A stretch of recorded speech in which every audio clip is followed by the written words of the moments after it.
What would you do if you were 12, the house quiet except for the glow of a movie on the TV, and you heard your name whispered from the darkness of your own bedroom? Those were the kinds of nights that taught me, the hard way, that being alone in a house you think you know is not the same as being safe. I want to tell you 4 true stories from my childhood, nights when ordinary rooms turned dangerous, when neighbors or friends became threats, when silence itself felt like a presence.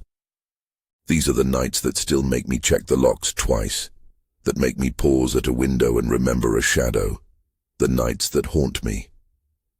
I was 12 the first time something like that happened. My parents had gone out for the evening.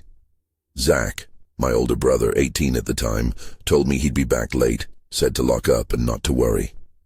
We were the kind of house where doors clicked shut and you left a light on in the kitchen so the dog wouldn't freak out. I remember the smell of buttered popcorn from the microwave and the way the TV flickered when the credits rolled on a horror movie. I had the Xbox controller in one hand and a half-eaten bag of chips on my lap. It was supposed to be a normal Friday night, a cheap, scary movie, the hum of the refrigerator, the stray sound of traffic outside. Zach left just before 10.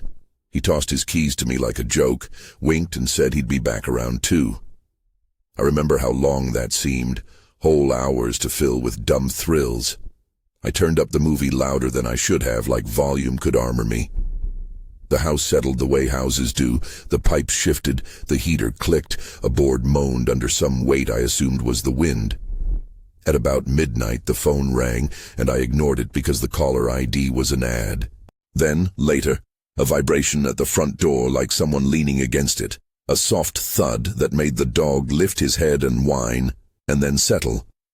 I told myself Zach had forgotten something. I told myself burglars preferred daytime. I told myself a dozen small lies because the truth, that someone might be walking through my house while I watched TV, was too sharp to hold. The first real signal I can still feel in my chest now was a sound from my bedroom.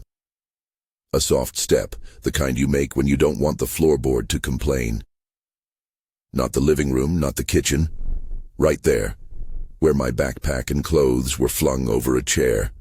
My stomach dropped. I paused the movie. The picture froze on the screen and the silence that followed was worse than any soundtrack. I told myself to be brave. I told myself to call Zach. My hands shook, dialing. The line kept going to voicemail. I heard a low scrape near my door, and then the bedroom doorknob turning slowly, like it was testing whether locks meant anything. I remember moving toward the closet because it was the smallest, darkest place I knew. I slipped inside before anyone could see me. The closet was a space for winter coats and towels, a gap between shirts and shoeboxes, where my world condensed into a cramped, breathing dark. I sat with my knees to my chest and my heart punching at my ribs. The closet smelled like cedar and the kind of dust that tastes metallic if you hold your breath. Through the wood of the door I could hear steps, deliberate, patient, and the rustle of fabric, the soft clink of something metal against something else. The footsteps passed the bedroom window and circled the house like a slow animal. Every scrape on tile, every creak of a stair sounded enormous. I could hear my own breathing, loud and thin. Time stretched and snapped. The person moved through the rooms, a sound by the bathroom, a heavier foot in the kitchen as if they were opening drawers, emptying them. At one point a drawer slammed. The sound was a punctuation mark in the dark, and for a second I was sure the noise would be a cue for the worst. I pressed my face into the crook of my arm and tried to make my body as small as possible. My ears were raw with listening. Somewhere in the house something was being moved. The soft thud of sneakers against hallway floorboards, the clink of metal, the muffled sound of a TV being prodded by an intruder who expected there to be a remote. I never saw their face. I heard clothing. I heard the sound of hands rifling through a jewelry box in the master bedroom. Later, when the police came, they would find drawers emptied, things tossed, a jewelry box yanked free from its place. But in that closet, all I had were sounds and the raw fact of my own vulnerability. Every option felt impossible. Run and risk being seen, stay and hope they would leave. I stayed. I kept myself quiet, as if silence could become an invisible shield. At 3 a.m, a car door slammed outside. Zach.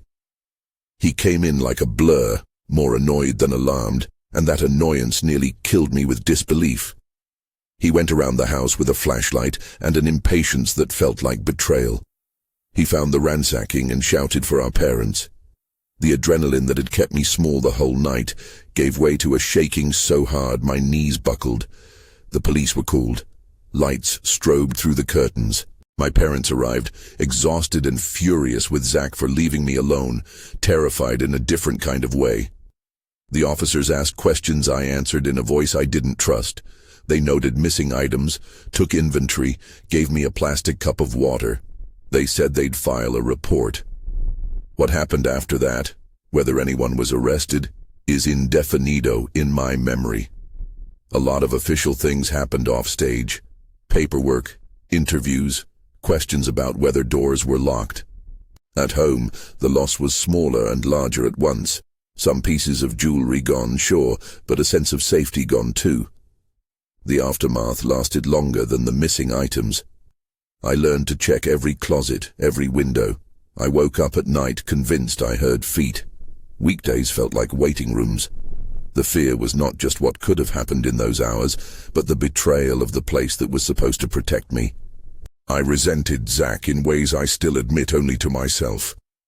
Not for the things stolen, but for the absence that made a stranger feel welcome in our rooms. That night taught me that trust is fragile, and that being left with empty promises, "I'll be back," can change the texture of a childhood home forever. If you want more real scary stories, hit subscribe. We've got 3 more. The second night I remember goes back even further, to when I was small enough to sit on a couch folded in on myself, while the adults talked in the kitchen. I was preschool age, maybe 4 or 5, living with my grandparents for a stretch, while my parents worked whatever hours they had then.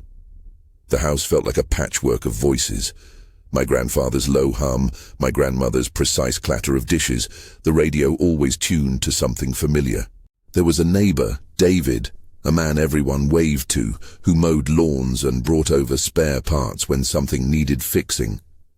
He had a warm smile in daylight, a community helper, the kind of adult children learn to trust because the grown-ups around them do. That complicated familiarity is what made the night so confusing and so frightening. My grandparents had gone out that evening to a meeting, telling me to stay inside with the lights on and to not open the door for anyone.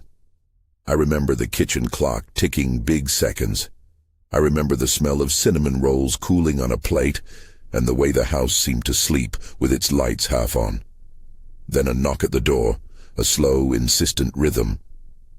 I pressed my small face against the window. The porch light threw long fingers across his face. It was David. He looked older than daytime.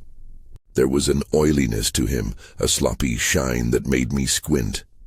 He said my name like a secret. He said my grandparents would be home soon. I opened the door because he was David, because the world of adults had shown me he was safe.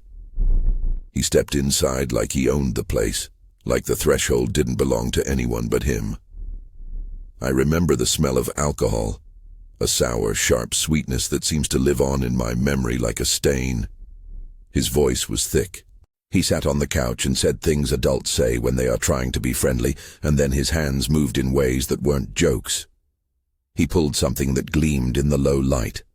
A small blade no bigger than my hand, and the sight of metal made the world fold overnight.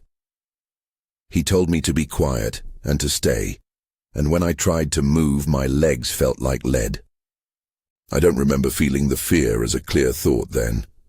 It was more like a physical knowledge.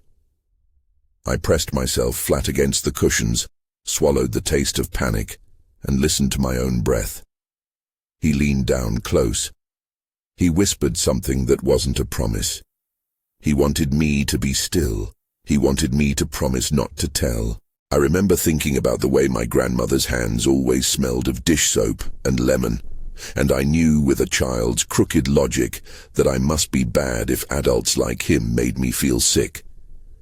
The minutes were enormous and slow. Somewhere outside, tires crunched and then faded. Then, a miracle that felt ordinary. My grandparents' car returning. I heard their voices before I saw them. David's face shifted like someone caught mid-gesture. My grandmother's instincts were sharp. She walked in, said my name, and there's a memory that sticks because it's so ordinary and so heroic. My grandfather's voice hitting a note of disbelief, the way he told David to leave.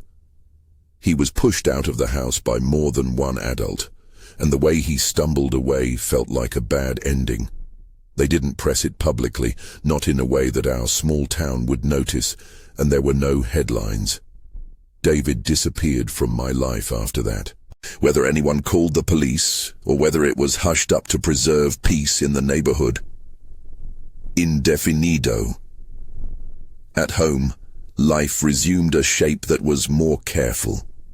My grandparents became more watchful in a way that made me feel like I had done something both very wrong and very lucky. I grew used to the tightness at the back of my throat that adults call vigilance. It wasn't so much the presence of the knife that I catalogue in the years after as the betrayal.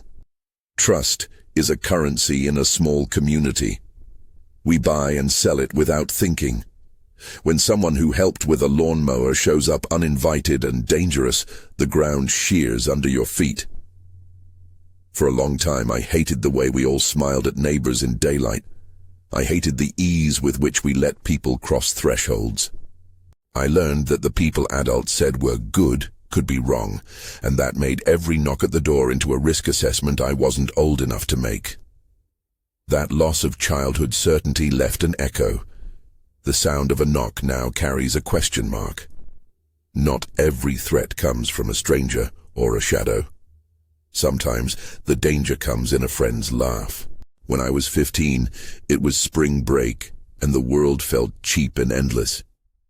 There was a kind of adolescent magnetism toward making bad decisions, staying up late, drinking too much, smoking things you didn't understand because it seemed like a ritual the other kids on the block already knew. Mason called me one afternoon like it was nothing. Casual. "You around?" Neil's rolling through. He brought something. Neil was a friend of a friend with a reputation for being unpredictable in a half-amused way. At 15, you convince yourself the edge is thrilling, and you want to be the kid who can handle it. Neil showed up with a grin and a small pen that smelled sweet and chemical. He offered it like sharing gum. For a stupid second, I let the peer pressure make the choice for me. We passed the pen around like a badge. There was a careless laughter, a foolish confidence that comes from being temporarily removed from consequence. And then Neil's laugh changed. It went from loose to sharp. He began to say things that didn't fit the room, sentences that jumped and didn't land, jokes with edges. His eyes were too wide. There was a kind of sudden, thin focus in him that made me step back. He said something like, "You don't understand." And then he laughed in a way that didn't sound like someone enjoying themselves.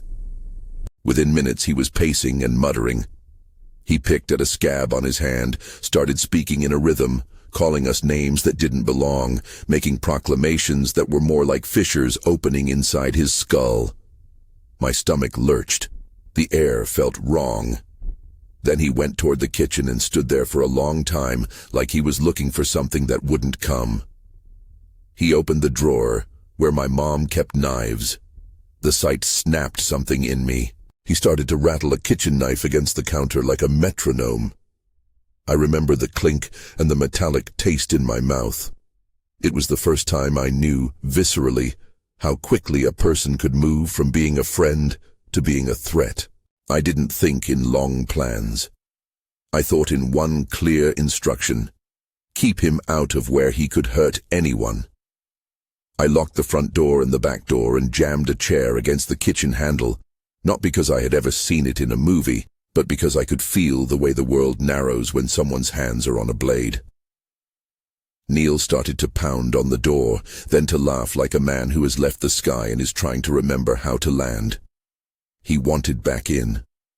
He wanted us to let him in because whatever was happening inside him needed an audience. Mason called my brother. My brother came with 3 others, boots and voices ready. They wrestled Neil away from the house, dragging him to the curb like a scene from a nightmare. The shouting woke up the whole block. Later we learned that Neil had been using something, a cocktail of substances, or a potent bad batch that left him untethered from reality. Whether it was drugs or something else, the result was the same. A teenager who looked at a kitchen knife and didn't see a tool, but a focus. The police were involved in the sense that someone called them and someone took a statement, but the legal aftermath is muddled in my memory. Indefinido. What mattered was the lesson. Choices matter. A single decision, to let a stranger or an erratic friend inside, to hand someone a thing that might loosen them from reality, can change the geometry of a room.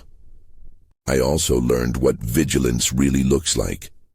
It isn't some heroic movie move. It's locking a door, putting your body between potential harm and the people you love, calling for backup even when it feels like an overreaction. My brother's presence that night saved us from a path that would have otherwise been hard to imagine. Afterward, the relief was enormous and heavy. We sat on the curb and drank water and said little. The shock hangs around because the memory includes a dozen small, vivid things. The way the kitchen drawer squeaked open, the sound of a blade on a counter, Neil's laugh like metal breaking. It taught me to never let peer pressure be my compass. If you think that's the worst of it, that's not the end. The last story, the one that crawled into my sleep for years afterward, was the night I was 10 and learned that someone can watch you in a house and leave no footprint. We lived in a split-level house then. My sister's bedroom was upstairs, with a big window that overlooked the driveway and a stand of thin trees that looked like they'd been planted to mark a boundary we didn't know how to cross. I was outside on the driveway playing basketball, the ball beating the concrete, a rhythm that felt safe in daylight. I was 10 and felt big, tall with the innocence of being small but sure. Then I glanced up and saw movement at the window above. A shadow, not inside. On the glass like someone pressed their weight to the other side. For a stupid second I thought it was my sister messing around and I called up, "Hey, stop." My sister's voice came back, but it wasn't her voice. It was softer, as if someone else was calling my name in a voice that knew it. My skin went cold. I crossed the yard and walked to the door because why would anyone be at our window? A voice imitated my sister's and said my name again. I remember the exact wrongness of it, the way the syllables were like a borrowed coat that didn't fit. I ran to the swing set and grabbed the rope and thought I could yank myself invisible. I called my mom, my voice thin as a television wire. She told me to come inside. She asked if the door was locked.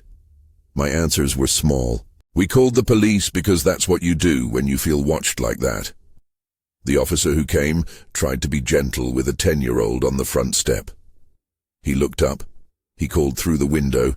He checked the hedge line. He found no footprints, no silhouette, no one on the lawn. They found nothing. People who see nothing often make silence louder. My mother insisted we double lock everything and sit with the curtains drawn. I slept in the living room that night because my sister's bed felt like it had been claimed. We tried to be brave in daylight. At night I woke to the wind and to the house settling. I told myself all manner of logical things. Maybe a neighbor's light cast a shadow, maybe a reflective sign, maybe a trick of the evening. Those things are true as far as explanations go, but the room knows more than explanations. It knows how a gaze can make a child small. It knows how the world can tilt because someone looked through the pane and deliberately watched you. At 3 in the morning, I woke to a weight of cold on my stomach. The air had changed. A shape stood in the room near the foot of my sister's bed. It wasn't a silhouette of tenderness. It was a human shape, the kind that divides the world into before and after. I screamed, a small animal sound, and that scream was like a flare. The figure jolted, then moved away as if bumped by sound, and then it was gone, weightless as breath, flung out the window and into the dark.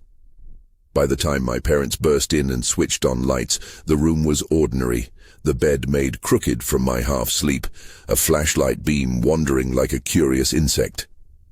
The police came. They checked outside, looked for prints. They walked the yard with dogs and radios, calling into the night. Nothing. The fact that someone had been inside our house and had the opportunity to stand at the foot of my sister's bed and then vanish left me with a particular kind of terror, one rooted in being watched without evidence. It's the worst kind. If a person leaves a mark, you can hate the mark. If there's no mark, you spend years searching for one and never finding it. The police did what they could. They dusted for prints. They took our statements.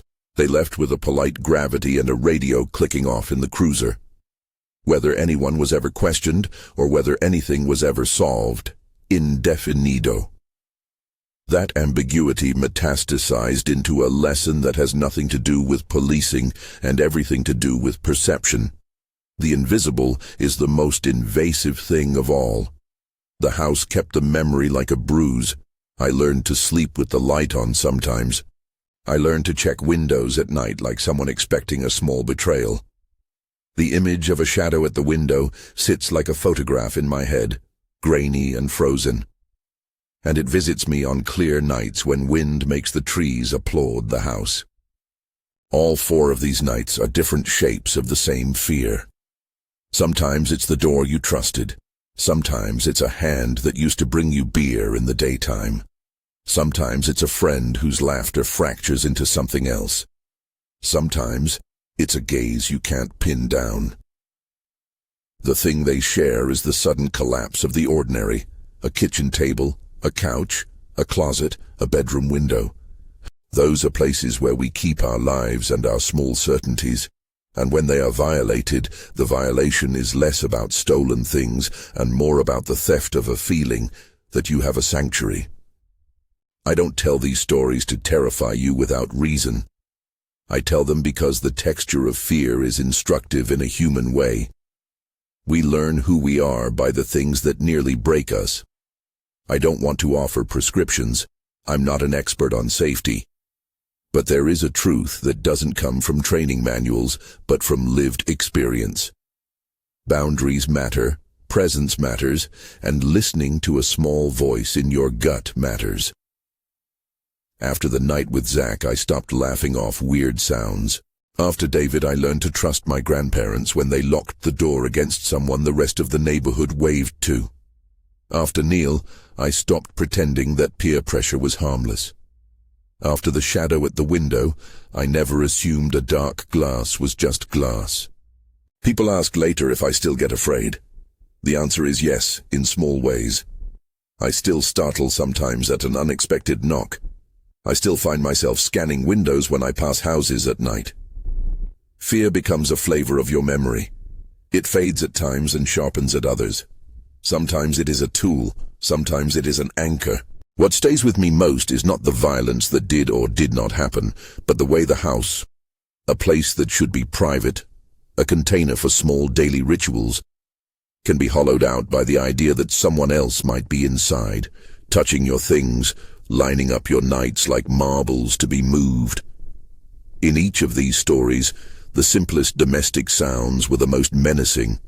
A drawer closing, a floorboard sigh, the faint clink of metal. Those sounds learned to make my body respond. The creak of a stair is no longer just a creak. It is an index of all the times I have felt exposed.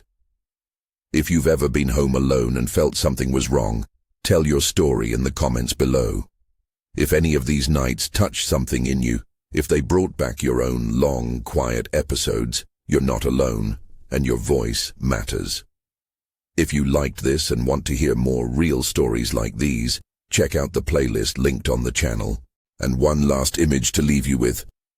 Tonight, if you stand in the dark and listen to your house breathe, you might notice a closet door that should be closed. You might think of a window, half open to the night. You might feel that small, remembered tightening in your chest. The house is a place of comfort and sometimes a place that keeps its own secrets.